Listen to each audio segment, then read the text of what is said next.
अज्ञानतिमिरान्धस्य ज्ञानञ्जनशलाकया चक्षुरुन्मिलितं येन तस्मै श्रीगुरुवे नमः। श्री चैतन्य चरितामृत मध्य लीला चैप्टर 22 प्रयास संख्या 133। 5 सिद्धांतों के बारे में और थोड़ी चर्चा हो रही है। दुरऊह अद्भुत वीर्य अस्मिन् श्रद्धा दूरेयस्तु पंचके यत्र सुअल्प अपि संबद्ध सतधियाम भाव जन्मने। इन पांचों सिद्धांतों की शक्ति अद्भुत है और उसको समझ पाना कठिन है, इतनी ज़्यादा है, तो इसको बड़ा लाइटली ना लें। 5 चीज़ें बड़ी इंपॉर्टेंट हैं। 64 में से 5 चीज़ें, इसका मतलब नहीं कि मैं 5 ही करनी है, लेकिन कम से कम ये 5 तो करनी है। इन 5 में एक भी एक्सेप्शन ना हो। इसको याद करने का तरीका एक और है, जैसे कि हम कहते हैं ABCD and ABCDD double D। तो A फॉर भक्तों का संग, और B फॉर भागवतम बुक्स पढ़ना, भागवतम, नाम संकीर्तन C चैंटिंग, और D से है धामवास, और D से है DT वर्शिप। तो इस प्रकार से 5 चीज़ें अवश्य होनी चाहिए। अपराध रहित श्रद्धाविहीन व्यक्ति भी उनसे थोड़ा भी संबंधित होने पर कृष्ण के प्रति सुप्त प्रेम को जागृत कर सकता है। श्रद्धाविहीन लेकिन अपराध रहित, तो हो सकता है कि हमारे अंदर श्रद्धा ना हो। बहुत सारे लोग हमें ऐसे मिलते हैं जिनमें श्रद्धा होती नहीं है, क्योंकि कोई उन्हें भक्त कभी मिला ही नहीं होता है। लेकिन अपराध रहित होना चाहिए, यानी कि वो खास तौर पे वैष्णव अपराधों से और नाम अपराध से, 10 अपराधों से बचे। अपराध रहित होना अधिक आवश्यक है। श्रद्धा का ना होना कोई बड़ी बात नहीं है, श्रद्धा धीरे धीरे डेवलप हो जाती है। अगर इन 5 को वो थोड़ा सा भी करता है, इन 5 चीज़ों को, तो उसके अंदर कृष्ण प्रेम, सुप्त कृष्ण प्रेम फिर से जागृत हो जाता है। यह भक्ति रसामृत सिंधु में कहा गया, एक अंग साधे के साधे बहु अंग निष्ठा हैले उपजय प्रेम रंग। जब कोई व्यक्ति भक्ति में स्थिर हो जाता है, तो चाहे वह भक्ति की एक विधि को संपन्न करे या अनेक विधियों को करे, उसमें भगवत प्रेम की तरंगे जागृत हो जाती हैं। तो जैसे हम सुनते हैं कि भक्ति में 9 भक्ति और बताई गई है, 9 प्रोसेसेस, श्रवणम, कीर्तनम, स्मरणम, विष्णु स्मरणम वगैरह वगैरह। इन नौ विधियों में से यदि हम किसी एक पे भी फोकस कर लें अधिक, देखिए जैसे कि हम लोग DT वर्शिप करते हैं और हम लोग धामवास भी करते हैं, लेकिन हमारा मुख्य फोकस कहाँ पर है? नाम जप के ऊपर। लेकिन उसके साथ साथ में हम श्रवण भी करते हैं और बाकी चीज़ें भी करते हैं। तो इस प्रकार से मुख्य फोकस किसी एक चीज़ में बनाया जा सकता है। परीक्षित महाराज ने अपना मुख्य फोकस श्रवण में बनाया था, और सुखदेव गोस्वामी ने कीर्तनम में। तो इस प्रकार से दोनों को ही परम गति मिली। तो हमारी गुरु परंपरा में बताती है कि हमारे परंपरा का मूड क्या है, क्या आवश्यक है, क्या अति आवश्यक है। इसका मतलब ये नहीं कि बाकी चीज़ों को आप छोड़ देंगे। तो वैसे तो फिर इसका मतलब ये हुआ कि हमें इन 64 के 64 अंगों पर फोकस करना चाहिए, लेकिन अधिक फोकस करने को इन 5 के बारे में बताया गया। तो इस प्रकार से इनमें 5 में भी अधिक फोकस हम नाम संकीर्तन भी कर सकते हैं, लेकिन इसका मतलब ये नहीं कि बाकी अंगों को आप छोड़ देंगे। तो जो श्रवणम कर रहा है वो वंदना नहीं करेगा भगवान की, वो अर्चना नहीं करेगा, वो दास्यता नहीं दिखाएगा, ऐसा नहीं है। लेकिन उन किसी भक्त के अंदर दास्यता का गुण ज़्यादा पाया गया। फॉर एग्जाम्पल किसी के अंदर वंदना का पाया गया, इस प्रकार। तो नाम आता है जैसे अक्रूर का। जो अक्रूर जी भगवान को लेके जा रहे थे, तब उन्होंने भगवान की बहुत सुंदर वंदना करी, उसके लिए उनका नाम आता है। तो इस प्रकार कोई एक भक्त किसी एक विधि में ज़्यादा पारंगत हो सकता है, लेकिन बाकी विधियों को छोड़ा नहीं जा सकता है। तो ये समझना है। एक अंग सिद्धि पाइल बहु भक्त गण अम्बरीशादि भक्तेर बहु अंग साधन। और ऐसे भी अनेक भक्त हैं जो भक्ति की 9 विधियों में से केवल एक का पालन करते हैं और उसमें चरम सफलता प्राप्त होती है। तो पालन करने का मतलब आप बार बार समझिए, इसका मतलब ये नहीं कि बाकियों का पालन ही नहीं कर रहे हैं। महाराज अम्बरीश जैसे भक्तगण तो 9 की 9 विधियों का सदैव पालन करते थे और चरम सफलता प्राप्त करते हैं। महाराज अम्बरीश का एग्जाम्पल कई बार आता है शास्त्रों में, और उन्होंने सारी विधियों पे फोकस किया, सारी की सारी पे। तो इसलिए मतलब समझने का मतलब ये है कि एक विधि सुन के हम ये ना समझ लें कि एक ही विधि पे फोकस करना है। महाराजा अम्बरीश जैसा व्यक्ति जब कर सकता था, जो कि एक राजा था, राजा के पास जितना काम होता है और किसी के पास होता नहीं है। हम लोग कहते हैं कि हमारे पास डीटी वर्शिप का समय नहीं है। अम्बरीश महाराज, उनकी पत्नी उनसे कहती थी कई बार कि ये डीटी वर्शिप आप मेरे को करने दीजिए। वो अपनी पत्नी को भी ये सेवा नहीं देते थे। वो कहते थे ये तो मेरी सेवा है, अगर तुम्हें करनी है तो तुम अपना अलग ऑल्टर बनाओ, अपने अलग वर्ष डीटीज को लाओ और उसकी वर्शिप करो। इतने अटैच थे वो अपनी इस सेवा से, और ऐसा ही हुआ भी एक्चुअली में। तो राजा होकर भी वो इतना समय निकालते थे कि वो जनरली आदमी डीटी वर्शिप को इग्नोर ही कर देता है, ये सोच के कि हम इतना प्रचार कर तो रहे हैं या हम इतना पढ़ रहे हैं, इससे बैठ नहीं है कि भागवतम पढ़ ली जाए। हाँ, तो ध्यान रखिए, कई लोगों को श्रवण करने में बड़ा आनंद आता है। वास्तव में भगवान की कथाएं सुनने में आनंद तो आता ही है, लेकिन इसका मतलब ये नहीं कि बाकी अंगों को आप नेगलेक्ट ही कर दीजिए टोटली। हमारा वैसे भी डीटी वर्शिप का बहुत अधिक समय नहीं है पूरे दिन में। एक आरती भी यदि आप कर लें तो 15-20 मिनट पूरे दिन में आप डीटी वर्शिप, या आधा घंटा थोड़ा आपने भोग लगाया, थोड़ा ऑल्टर को साफ़ किया और आरती करी। ऐसा तो नहीं है कि हम ड्रेसिंग कर रहे हैं रोज़। तो थोड़ा समय बाकी अंगों को भी दिया जाए। उसी प्रकार से हम कहते हैं कई लोग पठन को बिल्कुल इग्नोर कर देते हैं। तो पढ़ना बड़ा ज़रूरी है। जब हम खुद बैठ के पढ़ते हैं तो बहुत सारी चीज़ें अंदर जाती हैं। कई बार क्या होता है कि कोई व्यक्ति जब बोल रहा होता है तो हमारे अंदर से कुछ बातों के लिए रिवोल्ट भी आ जाता है। आता होगा, आप लोगों ने देखा होगा, नहीं नहीं ये तो ज़्यादा हो रहा है थोड़ा सा। उसी चीज़ को जब हम पढ़ते हैं तो there is nobody to counteract, मतलब अटैक, काउंटर अटैक। आपने कुछ पढ़ा, इसलिए कहते हैं कि आप किसी ईर्ष्यालु व्यक्ति को अगर लेक्चर देंगे तो देर इज़ अ पॉसिबिलिटी कि वो झगड़ा हो जाए। लेकिन वही ईर्ष्यालु व्यक्ति यदि ग्रंथ पढ़े तो आप देखेंगे धीरे धीरे धीरे वो बदल जाएगा, क्योंकि there is nobody to fight with. वो पढ़ता है, उसके दिमाग में बैठता है। इसलिए हर अंग पे कुछ कुछ समय बताना चाहिए। वाइल मेजर फोकस हमारी परंपरा बताती है कि हमारे जैसे प्रभुपाद ने भी बोला, इवन प्रचार, कि प्रचार पे कितना फोकस होना चाहिए। जब हम प्रचार करते हैं तो अपने आप ही पठन भी हो जाता है। आई मीन आचार ही प्रचार है। जब कल को आप किसी को डीटी वर्शिप के लिए बताओगे तो आपको खुद ही लगेगा कि मुझे भी डीटी वर्शिप करनी चाहिए। जब आप किसी को पुस्तकें पढ़ने के लिए बोलोगे तो आपको भी लगेगा कि मुझे भी इनको पढ़ना चाहिए।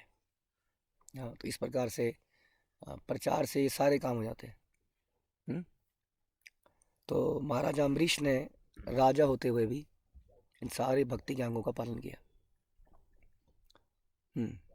अब इन 9 अंगों में भक्ति की जो 9 विधियां हैं, इन 9 विधियों में कई लोगों का नाम आता है जिनको हम याद कर सकते हैं कि हाँ इस व्यक्ति ने ये वाला अंग बड़े अच्छे से किया। तो वो श्लोक यहाँ पर बताया जा रहा है। ये श्लोक है पद्यावली से, और ये श्लोक है भक्ति रसामृत सिंधु में भी। श्लोक इस प्रकार है, श्री विष्णु श्रवणे परीक्षित अभवत व्ययास सखी, कीर्तने प्रहलाद स्मरणे तत् अंग्री, भजने लक्ष्मी पृथु पूजने, अक्रूर तु अभिवंदने, कपिपति दास्ये, अथ सख्ये अर्जुन सर्व सवात्म निवेदन, बलि अभूत कृष्ण आपती शाम परा। तो महाराजा परीक्षित ने भगवान कृष्ण के चरण कमलों की शरण केवल विष्णु के विषय में सुनकर प्राप्त करी। आप जानते हैं महाराज परीक्षित ने 7 दिन तक किस प्रकार सुना, और ऐसा श्रोता तो आज तक कभी पैदा ही नहीं हुआ जिसने भूख प्यास छोड़ के अंतिम समय में इतना ज़्यादा फोकस किया हो। क्योंकि अंतिम समय में कई सारी इमोशनल टर्मोइल होती हैं। अगर आप आदमी को पता लग जाए कि वो मरने वाला है तो वो नॉर्मल सेंस में रहता नहीं उसके बाद। उसको मृत्यु का भय भी और घर वालों की चिंता, बहुत सारी चीज़ दिमाग में चलती हैं। तो परीक्षित महाराज ने ये काम किया। और उसके बाद सुखदेव गोस्वामी केवल भागवत सुनाकर पूर्णता प्राप्त करी। ये भी एक अद्भुत व्यक्ति जिन्होंने लगातार भागवत बोलते गए और प्रश्नों के उत्तर देते गए। कई बार हम प्रश्न उत्तर सेशन लंबा चल जाता है तो थोड़ा सा थकान और इरिटेशन भी होने लगती है। कई बार ऐसे ऐसे प्रश्न भी आ जाते हैं, लेकिन कितने प्रश्न पूछे परीक्षित महाराज ने, अनगिनत प्रश्न। उनके अंदर बोलने की इतनी इच्छा थी कि वो उनको बोलते ही चले गए। तो ऐसा हमारे हृदय होना चाहिए कि जब भगवान के विषय में बोलने को कहा जाए तो हम बोलते बोलते बोलते ही रहना चाहें। हाँ, लेकिन इसका मतलब ये नहीं कि हम समय का ध्यान ना रखें। प्रभुपाद ने हमें सिखाया है कैसे हमारे लेक्चर बड़े स्पेसिफिक, प्रिसाइज, टाइम बाउंड होने चाहिए। कई बार क्या होता है, किसी जगह में आप गए, वहाँ पे आपको 1 घंटा बोलने के लिए दिया गया, आपने 4 घंटे तक बोलते रहे और सारा प्रोग्राम बेकार हो गया। ऐसा श्रवण जो है सुनने वाले को भी नहीं पाता है, क्योंकि ऐसा श्रोता भी अब नहीं है। इसलिए टाइम पर उसको ख़त्म करना भी बड़ा आवश्यक है। तो एनीवे, ये डिफरेंट मैटर है। तो सुखदेव गोस्वामी ने इसको बोल कर सफलता पाई और फिर लक्ष्मी ने माँ विष्णु के दिव्य चरण दबाकर पूर्णता प्राप्त करी। तो लक्ष्मी जी ने दिव्य चरण पाद सेवनम, उनके चरण के दबाने के लिए हमेशा प्रेरित रहती हैं। देखिए, लक्ष्मी जी की पोजीशन बहुत बहुत बड़ी है। जब आदमी को बहुत सारे लोग पूछने लगते हैं ना, तो वो किसी की पर्सनल सेवा करने से शर्माता है। जैसे कि समझ लीजिए कोई बहुत बड़ा गुरु है समाज का।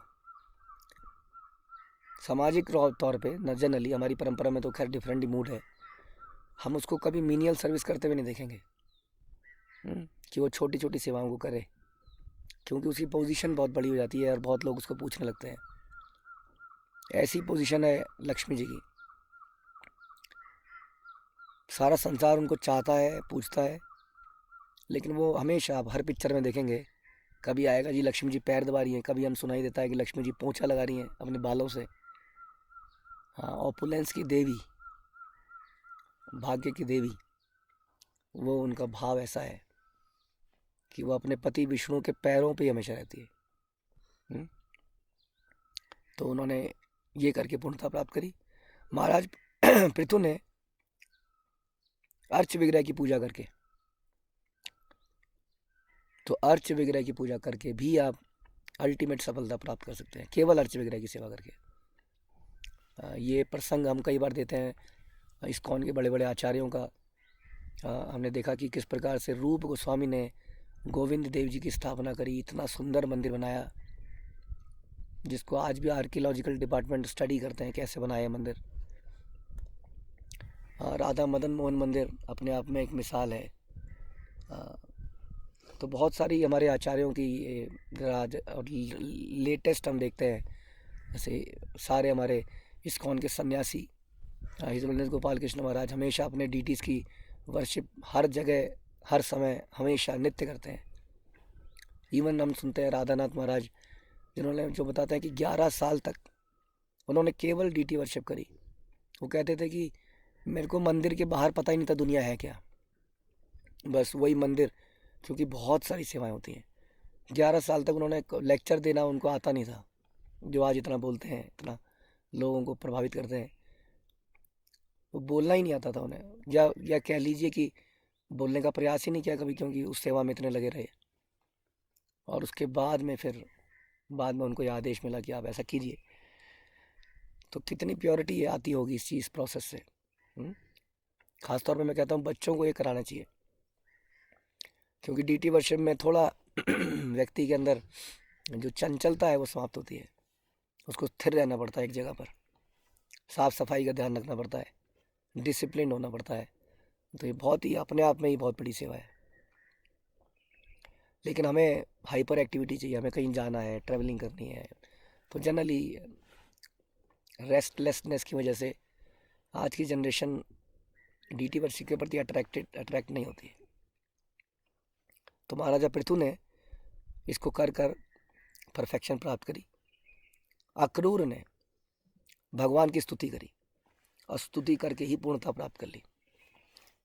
स्तुति व्यक्ति उसी की कर पाता है जिससे प्रेम होता है। बहुत सारे एग्जाम्पल हम सुनते हैं स्तुतियों के। स्तुति हृदय से निकलनी चाहिए। यदि हृदय से नहीं निकलती है तो भी महान भक्तों के हृदय से निकली स्तुति को बोलना भी सही है। हम लोग वैष्णव गीत भी गाते हैं कई बार। भगवान की ग्लोरिफिकेशन में कई सारे गीत भी लिखे गए हैं, और वो भी एक प्रकार की स्तुतियाँ ही हैं, प्रार्थनाएं हैं और ग्लोरिफिकेशन दोनों ही उसमें है। तो ये बड़े ही सांसारिक वंदनाएं जो हैं वो अच्छी नहीं है। मार्केट में मिलने वाले गाने अच्छे नहीं हैं, चाहे वो भगवान के ऊपर क्यों ना हो, क्योंकि वो उनको सुन के आपको कहीं से नहीं लगेगा ये स्तुतियाँ हैं। कहीं बोलेगा ये छोरा छोरी किशोरी, राधा रानी का नाम बड़ा कैजुअली लिया जाएगा, या अक्सर जो हम बोलते हैं सुख संपत्ति घर आवे, इस तरह की प्रार्थनाएं होंगी। तो ये प्योर स्तुतियाँ नहीं है। प्योर स्तुति के लिए आप भागवतम पढ़िए। एक पुस्तक भी आती है अलग से, ऑल दो भागवतम से आप निकाल ही सकते हैं, जिसमें सारी स्तुतियों को एक जगह पे रखा गया है भागवतम की। तो उन स्तुतियों को कई बार हम क्या करते हैं, जब हम भागवतम पढ़ते हैं तो जब तक स्टोरी चल रही होती है तो हम पढ़ते हैं ध्यान से। जब स्तुतियाँ आ जाती हैं तो हमें लगता है वो सब कुछ वही आ गया फिर से। तो हम स्तुतियों को जल्दी जल्दी पढ़ने का प्रयास करते हैं, जबकि स्तुतियाँ बड़ी इंपॉर्टेंट है। उसमें जाना, सोचना कि व्यक्ति किस मूड में है, क्या बोल रहा है। सिंपल से एक बातचीत जो हम सुनते हैं अक्सर कुंती महारानी की, कि हे भगवान मेरे जीवन में दुख जब तक थे तब तक आप थे, आप दुख जा रहे हैं तो आप भी जा रहे हैं, तो इट इज़ बेटर कि मेरे जीवन में दुख चलते रहें। अब ये सेंटेंस हम बचपन से सुन रहे हैं जब से इस्कॉन में है। तो अगर इस पर मेडिटेट करेंगे तो हमें समझ में आएगा कि कितनी डीप बात है अपने आप में। आज तक कोई ऐसा भक्त नहीं हुआ जिसने अपने लिए कष्ट मांगे हो, कोई नहीं हुआ ऐसा, जैसे कुंती महारानी ने किया। तो ऐसे ही स्तुतियाँ, तो अक्रूर जी ने स्तुति करी और ये उसी में पारंगत हुए। हनुमान जी के बहुत सारे भक्त हैं संसार में, लेकिन कोई इस बात के ऊपर सोचता नहीं है कि क्या उन्होंने अपने पूरे जीवन में किया। तो रामचंद्र की सेवा करके लाइक अ सर्वेंट आप देखते हैं जब हनुमान जी बैठते हैं तो चौकड़ी मार के नहीं बैठते हैं। उनका बैठने का स्टाइल ऐसा ही है कि राम जी बोले हनुमान, बोले जय श्री राम, तुरंत रेडी। इस पोजीशन पे वो हमेशा बैठे रहते हैं। He is a perfect servant. चाहे भगवान को अपने कंधे में उठाना हो, भगवान के लिए छलांग मारनी हो। एक बार वो जब सीता जी को ढूंढने गए थे तो रावण के महल में पहुँचे, और जब वो रावण के महल में पहुँचे तो उन्होंने बहुत सारी स्त्रियों को वहाँ पे देखा। तो विचलित हो गए थोड़ी देर के लिए कि मैं क्या कर रहा हूँ, ये मैं ब्रह्मचारी हूँ और मैं क्या ये सोती हुई स्त्रियों को देख रहा हूँ। उन्हें बड़ी ग्लानि हुई अपने आप पर, और थोड़ी देर में उन्होंने अपने आप को रिकलेक्ट किया कि मैं यहाँ अपने भगवान प्रभु राम के लिए आया हूँ, और उसके लिए यदि मेरा कुछ भी नुकसान होता है तो वो भी मैं लेने के लिए तैयार हूँ। और उन्होंने वहीं पर ढूंढते रहे। तो यानी कि कोई भी रिस्क लेने के लिए तैयार हो जाना एक दास का कार्य है, आशीर्वाद से, परमिशन से, क्योंकि उनको परमिशन मिली थी। ऐसा नहीं उन्होंने अपने मन से ऐसा कुछ किया था। तो इस प्रकार से प्रियव्रत महाराज का भी एग्जाम्पल आता है, जो कि एक ब्रह्मचारी थे, लेकिन उन्हें आदेश मिला कि आप एक गृहस्थ बनिए और संसार में धर्म की स्थापना कीजिए राजा बनकर। तो उन्होंने वो ब्रह्मचारी व्रत को त्याग दिया। तो इस प्रकार से हनुमान जी एक परफेक्ट एग्जाम्पल है कि कैसे एक सर्वेंट को होना चाहिए जिसको बदले में कुछ नहीं चाहिए। जब सारी वानर सेना और भगवान राम, सीता, लक्ष्मण, हनुमान सब वापस आ गए थे, तो उन्हें आप जानती हैं कि उन्हें बहुत ही सुंदर और महंगा हार दिया गया, और उन्होंने हार के अंदर भी राम को ढूंढने का प्रयास किया। और अल्टीमेटली मैं बता रहे थे आपको कि राम ने बोला कि मैं इनको क्या दे सकता हूँ, हनुमान को कुछ चाहिए नहीं तो दिया क्या जाए। तब राम जी कहते हैं मैं तुम्हें सबसे सबसे बहुमूल्य वस्तु दे सकता हूँ, वह है मेरा आलिंगन। राम जी हनुमान जी को आलिंगन करते हैं, ये फोटो कई बार आपने देखी होगी।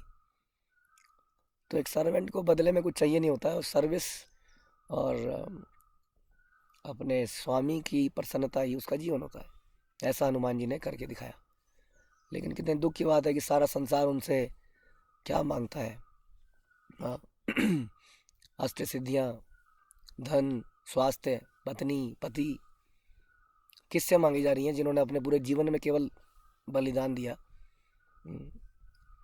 तो ये है हनुमान जी। और उसके बाद बली मार, उसके बाद अर्जुन साख्यम सखा बन के, कोई साधारण सखा नहीं, जैसा कृष्ण बोले वैसा ही करना है।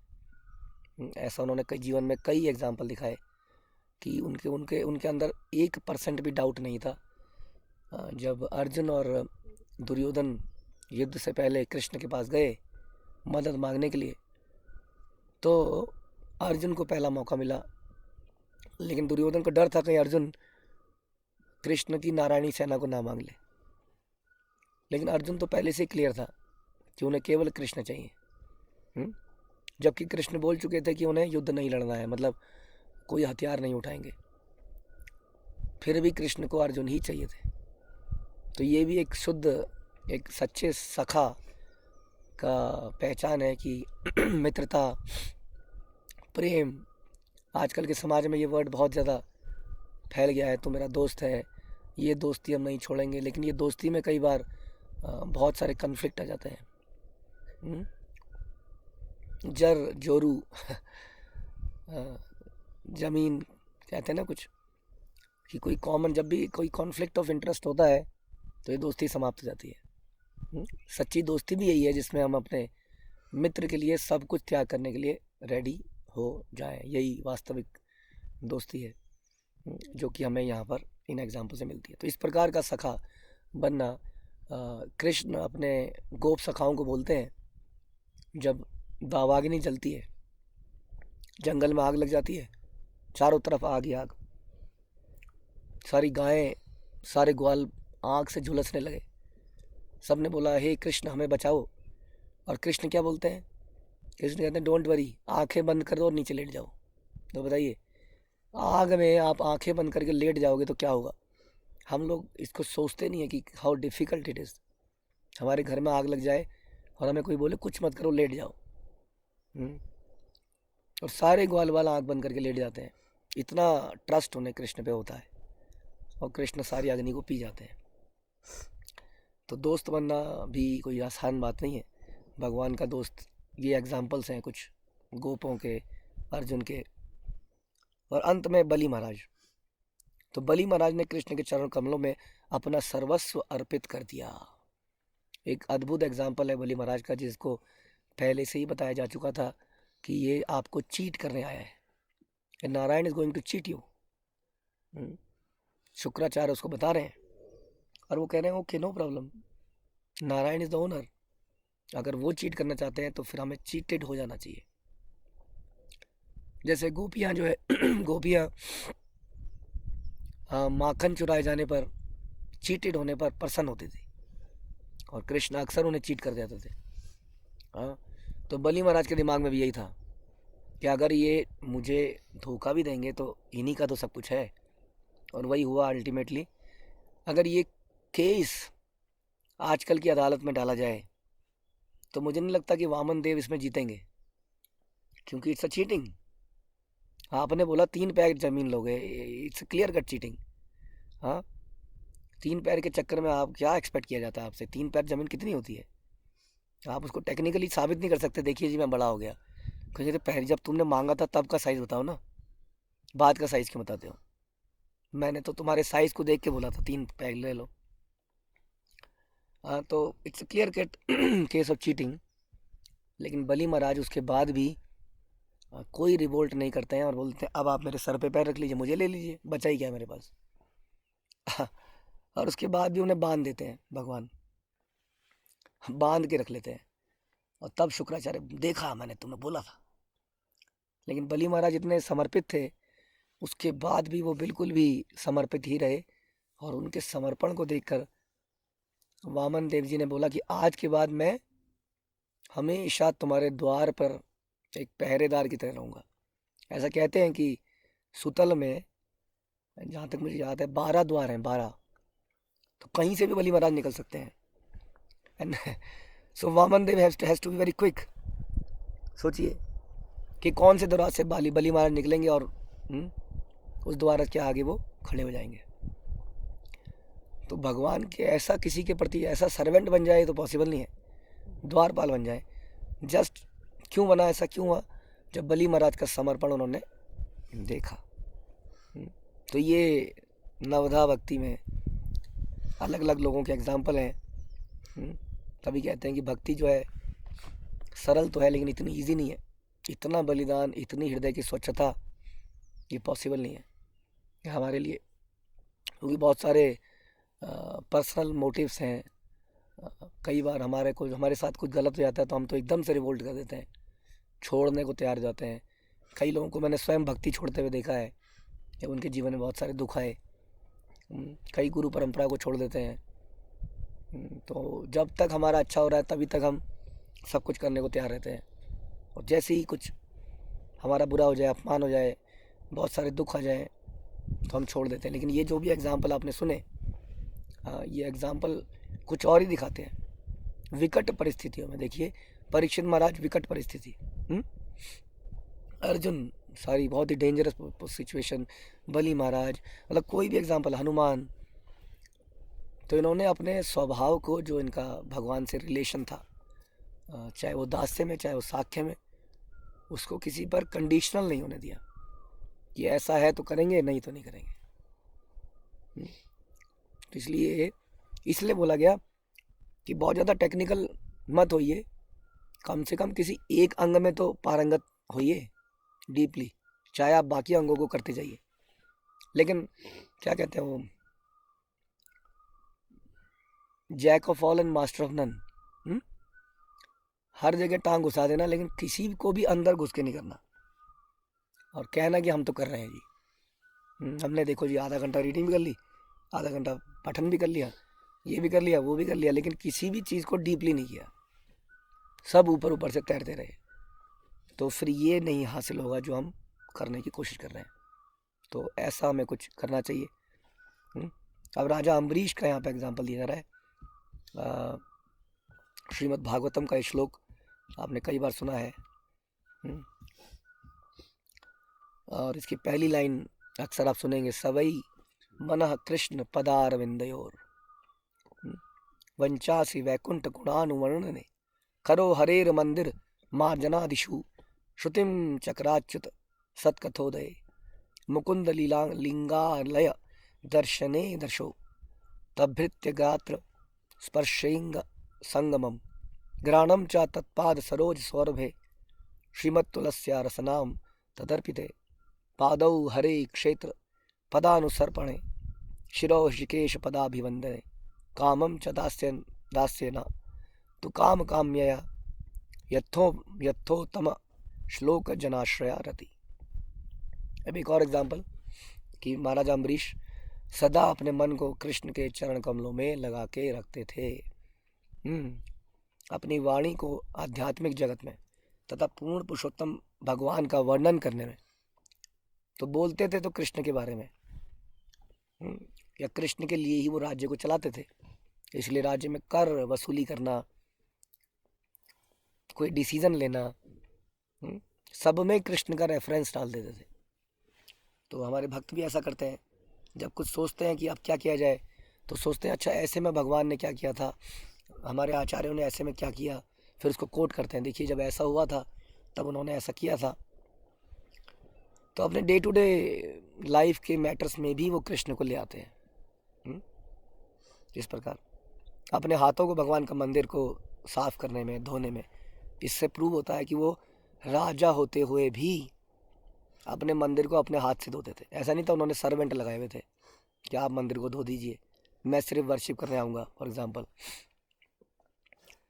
अपने कानों को परमेश्वर की कथाएं सुनने में, अपनी आंखों को मंदिर में स्थापित भगवान कृष्ण के अर्चा विग्रह का दर्शन करने में, अपने शरीर को वैष्णव के चरण कमलों का स्पर्श करने में, तथा उनका आलिंगन करने में। राजा जनरली किसी का आलिंगन नहीं करता है ना, राजा बड़ा होता है। लेकिन वैष्णव अपने आप को बड़ा नहीं मानता है। अपने नथनों को कृष्ण के चरण कमलों पर चढ़ी तुलसी की पत्तियों की गंध सूंघने में और अपनी जीभ को कृष्ण को अर्पित भोजन का आस्वादन करने में, अपने पाँव को वृंदावन या मथुरा जैसे तीर्थ स्थानों तक या भगवान के मंदिर तक जाने में और सिर को भगवान के चरण कमलों का स्पर्श करने में तथा उनकी स्तुति करने में और अपनी इच्छाओं को भगवान की निष्ठापूर्ण सेवा करने में लगाया। इस तरह महाराज अम्बरीश ने अपनी सारी इंद्रियों को भगवान की दिव्य प्रेमा भक्ति में लगाया। फलस्वरूप उन्होंने अपनी सुप्त भगवत सेवा लालसा को जागृत किया। तो इस प्रकार सारे अंगों को गीता बताती है कि यदि कोई एक भी इंद्री को आपने कंट्रोल नहीं किया तो वो आपको ऐसे बहा के ले जाएगी जैसे कि नाव को हवा बहा के ले जाती है। ये हमें सोचना है कौन सी इंद्री मेरी कमज़ोर है जिससे मैं अभी भी इंद्रिय तृप्ति कर रही हूँ। एक भी इंद्री को अगर भटकाया तो हमें ले डूबेगी। इसलिए राजा अम्बरीश ने अपनी हर इंद्रिय को, हर वस्तु को भगवान की सेवा में लगाया ताकि हर वस्तु शुद्ध रहे। हमने पुरंजन के प्रसंग में सुना था कि 9 द्वार कि द्वारों को शुद्ध रखना कितना इंपॉर्टेंट है। द्वार गंदे होते हैं तो घर गंदा दिखता है सबसे पहले, बाहर से ही उसकी एंट्रेंस पे बड़ा गंदी फीलिंग आती है। ये द्वार ही है जो एक्सटर्नल वर्ड से आप कम्युनिकेट करते हो।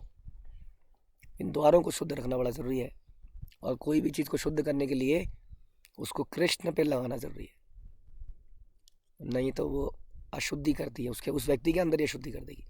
वो घर ही गंदा हो जाएगा जिसके द्वार गंदे हैं। तो इस प्रकार से अपने हर अंग को कृष्ण की सेवा में राजा अम्बरीश की तरह लगाना है। हम इतने बिजी नहीं हैं जितने कि राजा अम्बरीश रहे, नहीं हो सकते हैं। तो इसलिए सोचना है, इसमें कोई एक्सक्यूज़ नहीं देना चाहिए, नहीं हम ये नहीं कर पाएंगे, ये कर पाएंगे। हर चीज़ को करने के लिए प्लानिंग कीजिए तो भगवान ज़रूर हमारी मदद करेंगे। यही समाप्त करते हैं। हरे कृष्णा। श्रील प्रभुपाद की जय, श्री चैतन्य चरितामृत की जय, श्री कृष्णदास कविराज की